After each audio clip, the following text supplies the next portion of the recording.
Imagine, like, 1 in 10 people in your city just bleeding to death over a span of 90 days. Yeah, just an absolute nightmare scenario. Right, and the streets are completely empty, I mean, save for the sound of these wooden carts hauling away the bodies. It's a really staggering image. It is. And now imagine your federal government's response isn't to, mobilize the military or send in massive federal aid. Right, which is what we'd expect today. Exactly.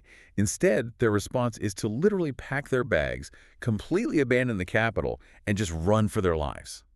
Which is, that is exactly what happened to the United States government in 1793. Welcome to this deep dive into the sources. We've got a mountain of primary documents and historical records, and we're going to extract the absolute most vital insights for you today. Yeah, we are tracing this really fascinating and honestly horrific chronological documentary of an institutional evolution. We're talking about yellow fever. We're looking at how this single terrifying disease basically forced the American government into the public health business. It literally built the modern Guardian at the gates, yeah. And there's this massive, almost unbelievable paradox that we're going to track through this whole deep dive into the sources. Right. The central thesis here is just wild. When you follow the timeline from the 1790s to the early 1900s, you uncover this huge split. Like a historical bait and switch. Exactly. The marquee scientific victory, like the actual eradication of the disease, that was a triumph of the U.S. Army and Cuban scientists. They didn't get the long-term power. No, they didn't. The permanent structural power to, inspect, detain, and control the American borders, that power was absorbed by government bureaucrats who didn't actually cure the disease at all. It's like a corporate merger that happens in the shadows, right? Yeah. The bureaucrats sweep up all the assets while the scientists just get, historical plaques. That is a really great way to put it. Well, let's start this timeline at the absolute lowest point for the young republic. So the year is 1793. The ink on the Constitution is basically barely dry. Right. George Washington is president, and the nation's capital is Philadelphia. And then, late in the summer, this fever arrives. It came in via ships from the Caribbean. And it brought this level of devastation that just completely paralyzed the city. How bad are we talking? Between August and November of that year, yellow fever killed approximately 5,000 people in Philadelphia. Which was roughly 10% of the entire city's population back then. Just an unimaginable death toll. I keep trying to map that onto a modern city. If you live in a city of 1 million people today, that's like 100,000 dead before Thanksgiving. And the symptoms were, they were just completely horrifying. Yeah, people would develop this sudden fever, muscle aches, and then it would progress to jaundice, right? Right, which is where the name yellow fever comes from. The skin and eyes literally turn yellow. And then the severe internal bleeding starts, resulting in the infamous black vomit. Yeah, it was a really gruesome way to die. And the sheer speed of the contagion just caused an absolute societal collapse. The federal government, including President Washington, and his entire cabinet just fled the city. Congress couldn't even convene. Business stopped entirely. The whole apparatus just broke down. See, this is the part that completely breaks my brain. You have these founding fathers who just fought a grueling revolutionary war. Right? Yeah, to establish a nation based on Enlightenment reason and the rule of law. Exactly. They built this whole beautiful theoretical framework for a robust society.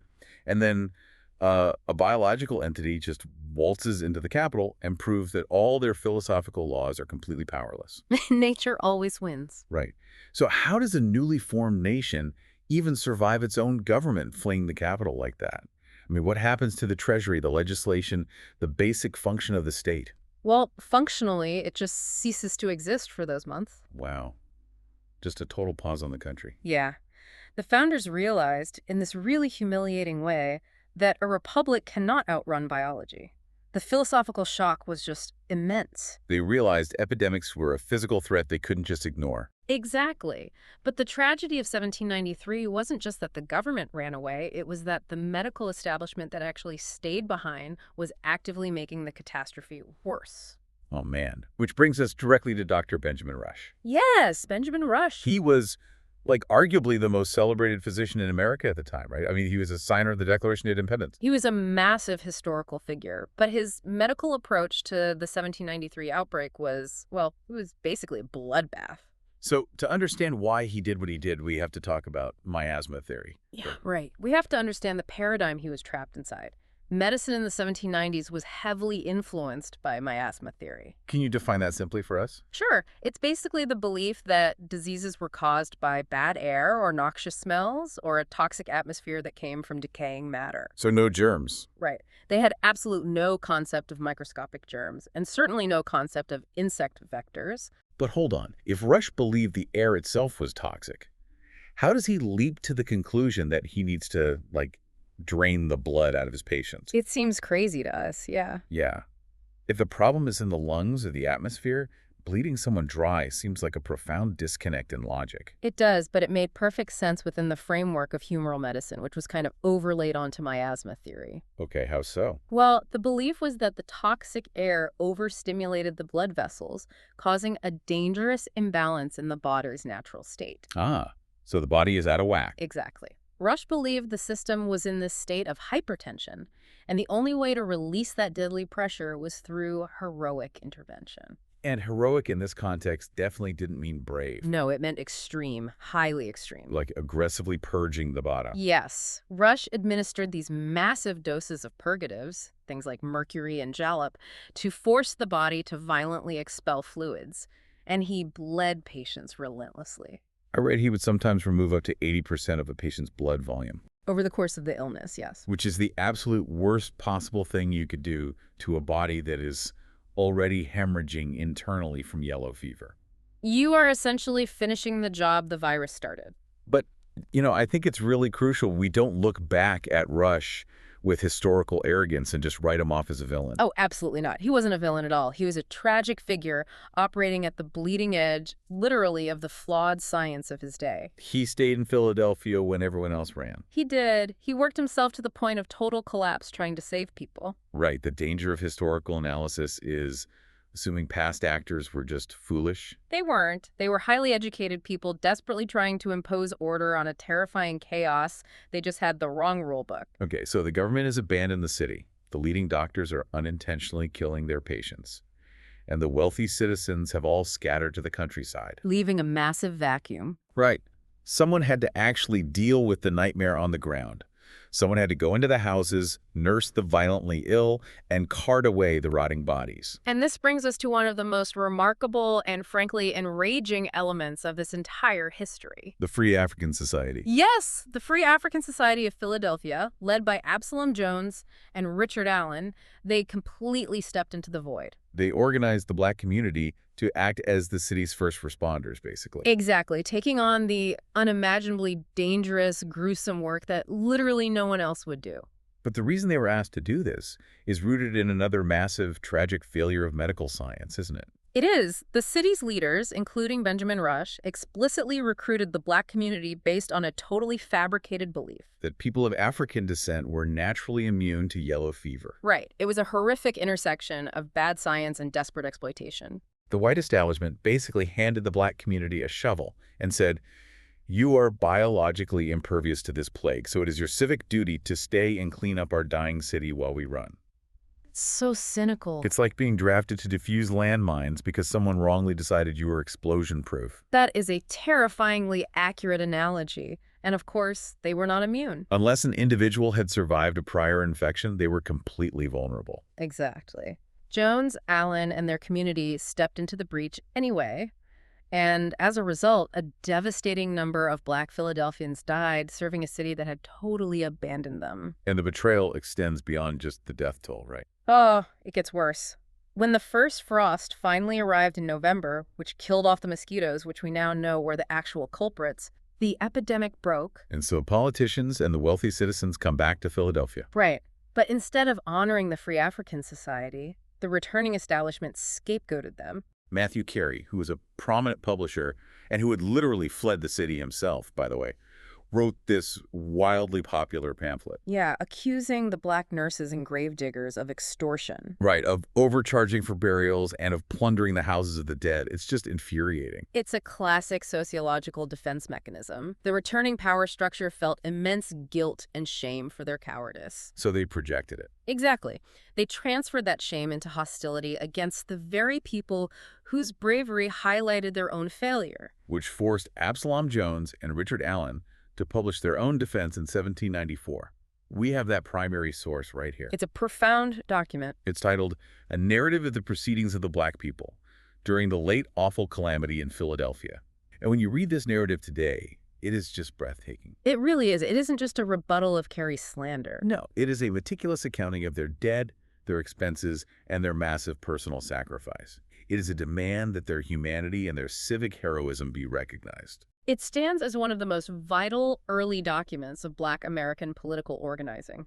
But in the broader scope of our deep dive into the sources, the 1793 Philadelphia epidemic basically represents the ultimate failure of localism, right? Absolutely. Yep. The federal government ran, local medicine failed, and the social contract completely collapsed, leaving the most vulnerable to bear the horrific cost. You'd think the absolute collapse of the capital would prompt the federal government to immediately build a biological fortress. To say never again, right. Yeah, to say, we are taking control of the borders. We're right. But they didn't. For almost an entire century, they left the back door of the nation wide open. They really did. For most of the 19th century, quarantine and public health were viewed strictly as local and state issues. The federal government was fiercely protective of states' rights. Yeah. And they were terrified of disrupting maritime commerce, so they largely just stayed out of it. And this is where we have to reframe how we think about the word quarantine. Right, because our modern definition is very different. Yeah. Today, we think of quarantine as a medical protocol. But in the 1800s, quarantine was essentially an economic weapon.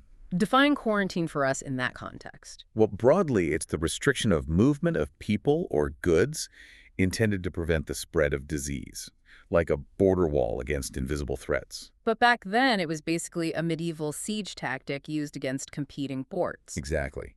If you were the mayor of New Orleans and you declare a strict 40-day quarantine on all ships arriving from the Caribbean, you aren't just stopping disease. You are bankrupting merchants. Right. Your local economy relies entirely on the rapid movement of goods. So what happens in practice? A ship captain carrying infected passengers sees the quarantine flag in New Orleans, and he just sails a little further down the coast. To Mobile, Alabama, maybe? Yeah, where the local authorities might be turning a blind eye just to keep their docks busy. The infected passengers get off, hop on a steamboat, and the disease just walks right through the front door of the country anyway. Commerce easily defeated localized quarantine every single time, and the results were repeatedly catastrophic. Epidemics just battered the Gulf and river cities relentlessly. The 1853 New Orleans outbreak, for example, killed roughly 8,000 people. 8,000. Every summer, the entire American South lived in a state of suspended terror, just waiting to see if the saffron scourge would return. Which finally brings us to the real tipping point, the year 1878. Here's where it gets really interesting. What was it about 1878 that finally forced the federal government to abandon a century of states' rights dogma and step into the arena? It was the sheer paralyzing scale of the devastation. And ironically, it was facilitated by the very infrastructure that was supposed to modernize the country. The trains. Exactly. In 1878, yellow fever didn't just hit a coastal city and burn out. It hit New Orleans, and then it got on the steamboats, and crucially, it got on the newly built railroad lines. Wow. So the transportation revolution actually weaponized the disease. It did. It traveled rapidly up the Mississippi River Valley. It struck Louisiana, Mississippi, Tennessee, Alabama, and Kentucky. 5 states once. The death toll from the 1878 epidemic ranges in the historical records between 16,000 and 20,000 people. That is just, it's hard to even process. Memphis, Tennessee was essentially depopulated. More than half the city fled, and thousands who stayed died. So this is no longer a localized tragedy that Washington politicians can just politely ignore. No, they couldn't ignore it anymore. When 5 state economies completely collapse simultaneously and rail networks are effectively shut down by armed guards enforcing illegal local shotgun quarantines between towns, you have a massive national security crisis. The commerce that usually defeated quarantine was now being completely destroyed by the lack of a unified quarantine. Right. The panic of 1878 proved that an invisible enemy crossing state lines at the speed of a locomotive required a federal response. The states could no longer protect themselves individually, and so that same year, Congress forced the issue. President Rutherford B. Hayes signed the National Quarantine Act of 1878. This act is really the hinge of our entire timeline. This is the birth of the Guardian at the gates. So what did this act actually do? It gave a relatively obscure federal agency, the Marine Hospital Service Real Authority, to act against disease arriving by ship. Now, the Marine Hospital Service had been founded way back in 1798, right? Right, but originally it was solely to provide care for sick and disabled sailors. It was essentially a maritime insurance program. So suddenly, the 1878 Act hands them the keys to the borders. Exactly. They are granted the legal machinery to stop ships, inspect them, and mandate quarantine on a national level, regardless of what the local mayor wants. I imagine the states did not love that. Oh, it was a highly contested, messy transition. States fiercely fought this federal overreach. Congress even tried to create a separate National Board of Health in 1879 to handle these new powers, hoping to keep the authority diffuse. But bureaucracy expands like a gas filling a vacuum. Yeah, the National Board of Health was constantly underfunded and politically sabotaged. And by 1883, its authority lapsed, and the Marine Hospital Service just quietly absorbed all that regulatory power. It's a textbook example of how bureaucratic institutions consolidate power in the wake of a crisis. It really is. But the ultimate takeaway from the 1878 Act is that the federal government finally had the legal machinery to fight the disease at the gates. There is just one glaring, fatal flaw in their brilliant new federal architecture, though. They don't know what the enemy is. Exactly. They have the legal authority to stop the disease, but they still have absolutely no idea what the disease actually is. They're inspecting ships and burning sulfur in the streets to fight miasma. They are fighting an invisible enemy with completely the wrong weapons. The legal power resided in Washington, but the scientific truth resided elsewhere entirely. And uncovering that truth requires us to shift our timeline to the turn of the 20th century. And to shift the geography entirely outside the United States. We have to talk about the U.S. Army, and we have to start with a name that was unjustly ignored for decades. The Cuban physician, Dr. Carlos Finlay. Dr. Finlay was a brilliant observer of epidemiological patterns. And in 1881, he proposed a radically specific hypothesis. He argued that yellow fever was not caused by miasma or foul air or dirty clothing. He stated that it was carried and transmitted by one specific species of mosquito. He looked at how the disease spiked in the wet, hot summers when mosquitoes bred, right? Yeah, and how it completely vanished after the first frost killed the insects. It seems so painfully obvious in retrospect, but the global medical community dismissed him for 20 years. They completely ignored him. Why? Was it just racism? Was it arrogance because he was Cuban? Or was miasma theory really just that deeply entrenched? It was a combination of institutional arrogance and the incredibly high bar required for a scientific paradigm shift. Miasma theory was the gold standard. Right. The entire global medical establishment had built its reputation, its literature, and its practices on the miasma theory. And Finlay is proposing that a tiny, fragile insect was responsible for destroying armies and collapsing economies. The scientific community demanded irrefutable proof. But Finlay lacked the resources to conduct the massive controlled experiments needed to provide it. And that proof would finally arrive in the aftermath of the Spanish-American War. Fast forward to 1900. Right. The United States Army is occupying Cuba, and they are facing a catastrophic reality. They were losing vastly more soldiers to yellow fever than they had ever lost to enemy gunfire. The military realized they couldn't hold territory if their troops were constantly bleeding out from a mysterious fever. Which prompted the U.S. Army to create the Yellow Fever Commission, led by Major Walter Reed. Their mandate was to figure out the cause of the disease once and for all. And Reed decided it was time to rigorously test Dr. Finlay's long-ignored mosquito hypothesis. To do this, they set up Camp Lazear in Cuba. And we need to pause here to define exactly what they were trying to prove. They were trying to prove that the mosquito was a vector. Right.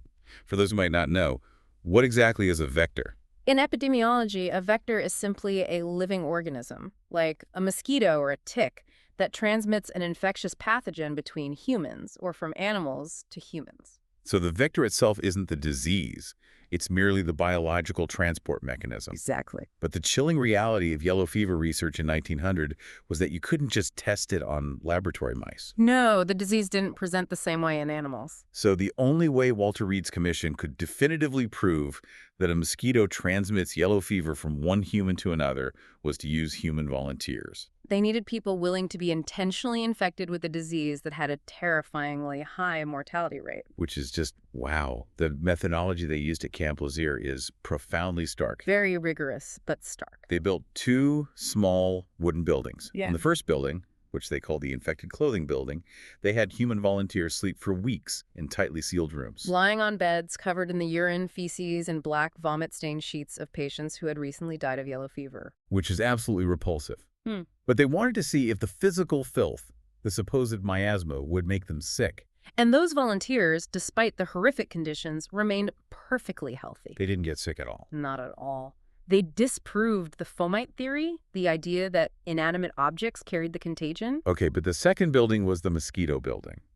It was kept immaculately clean, completely sanitized. But they divided the room with a wire screen. On one side, volunteers sat while the researchers released mosquitoes that had previously fed on yellow fever patients.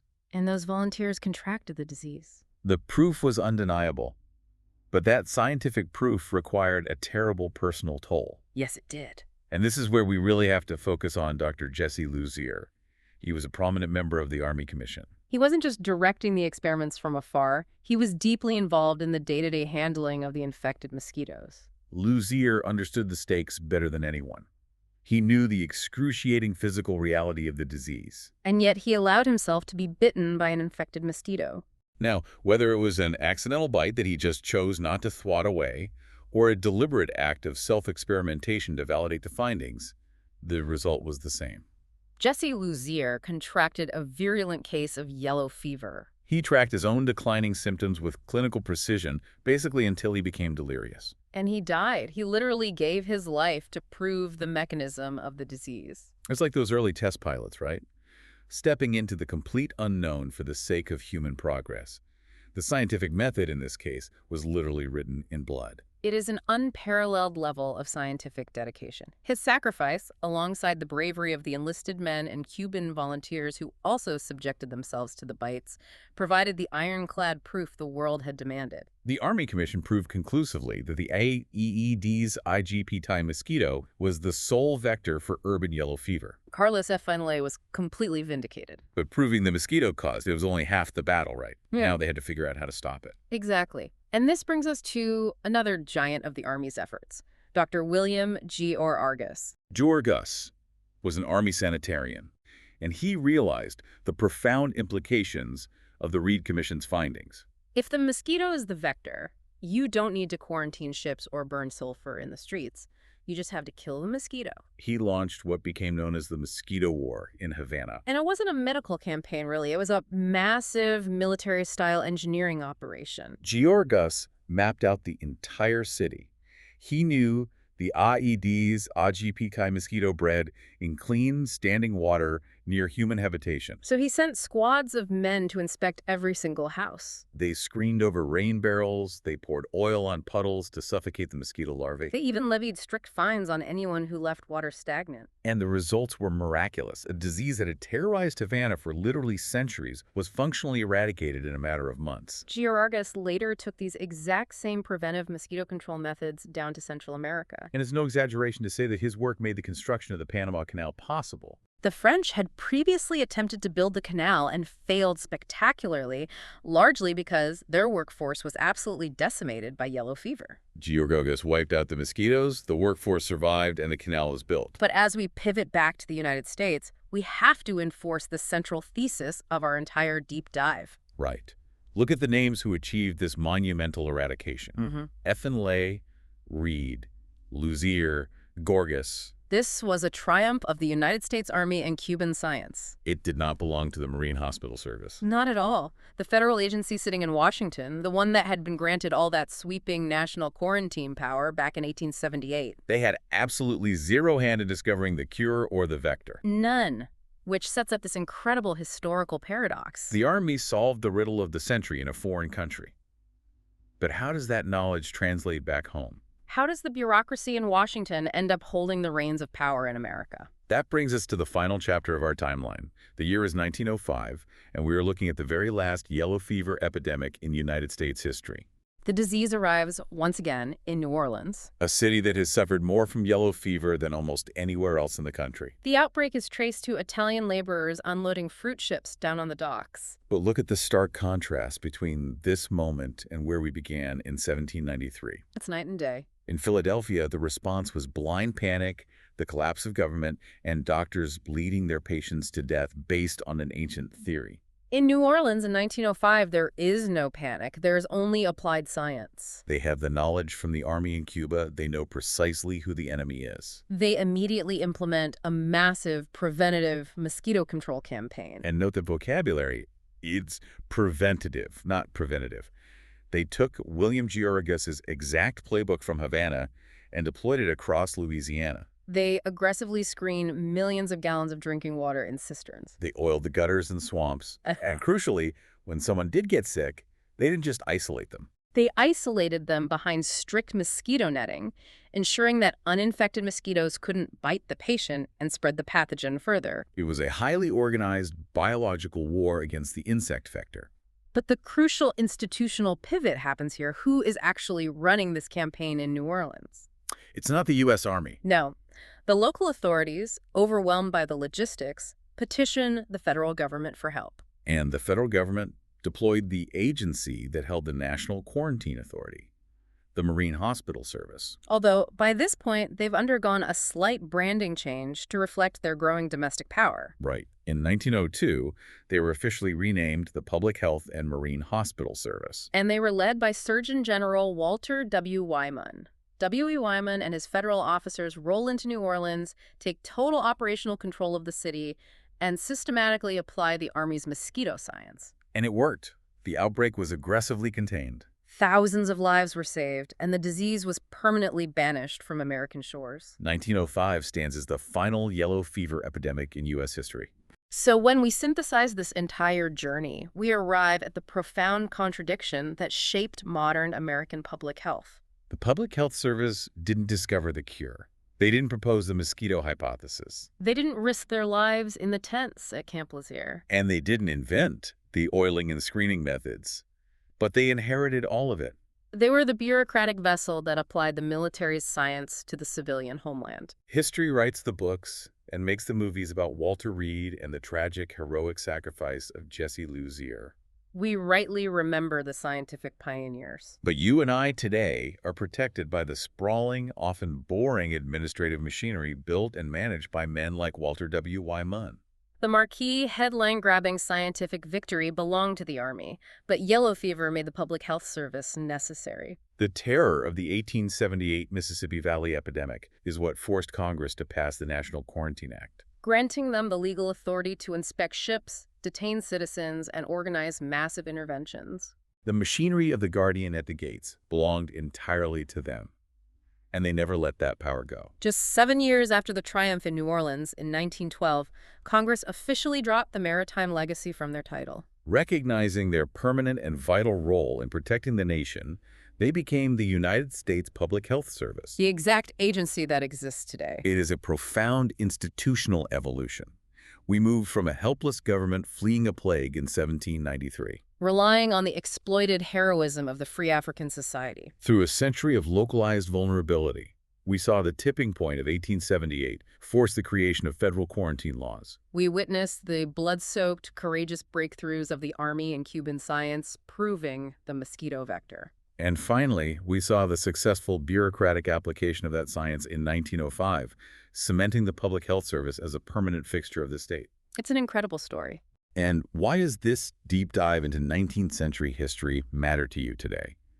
Because the complex public health systems, the border protections, the quarantine authorities that shield your life right now weren't created rationally in times of peace. They were forged defensively, they were hammered into existence, panic by panic, epidemic by epidemic. Our regulatory safety today is the direct structural result of their absolute terror yesterday. The blueprints of our protection are quite literally drawn in the ink of past catastrophes. The infrastructure of safety is always a reaction to the trauma of vulnerability. Which leaves us with a final, somewhat unsettling thought to mull over. Oh, this is the big question. If the visceral terror of yellow fever, the sight of entire cities bleeding out, of the Mississippi River economy grinding to a halt, was the sheer force required to make the American government finally take responsibility for the physical health of its borders back then, what invisible threats are circulating right now? It's the essential question for the modern era. Are there threats today, in our data, in our environment, or in our biology,